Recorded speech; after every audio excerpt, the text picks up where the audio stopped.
పెడితే తట్టుకోవడము ఎవరికి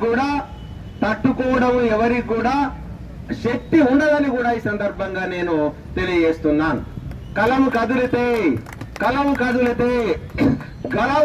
గలవు గర్జన చేస్తే ఈ రెండిటి యొక్క సమన్వయాన్ని, రెండిటి యొక్క శక్తిని మరి మీరు చవి చూసేటువంటి అవకాశాన్ని తెచ్చుకోకుండా మా జర్నలిస్టుల యొక్క స్థలాలు మాకు తొందరగా ఇచ్చి మా జర్నలిస్టులను సంతోషపరిచే విధంగా, మా జర్నలిస్టులను సంతృప్తి పరిచే విధంగా మరి ఇక్కడ ఉన్నటువంటి ప్రజాప్రతినిధులు ముందు కదలాలి. మాకు తెలియదు అంటే ఇక్కడ ఎవరికి తెలుస్తుంది? మరి ఉన్నటువంటి ప్రజాప్రతినిధులు ఈ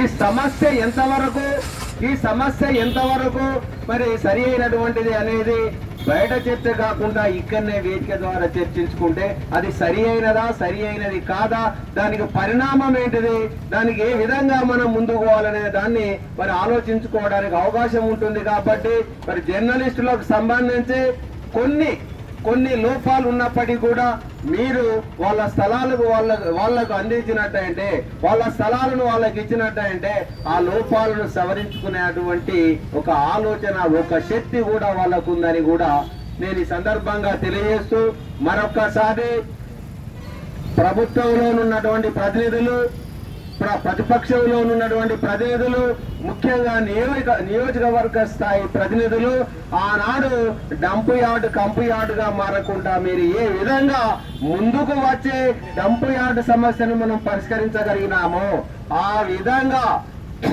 ఆ విధంగా మా జర్నలిస్టుల సమస్య అనే దాన్ని మరి కంపు కాకుండా మా జర్నలిస్టుల సమస్య పరిష్కారం అయ్యే దిశగా నియోజకవర్గ స్థాయి ప్రజలు ముందు కదలండి. మీరు వాళ్ళకి అభయం ఇవ్వండి, వాళ్ళ సమస్యను పరిష్కరించండి.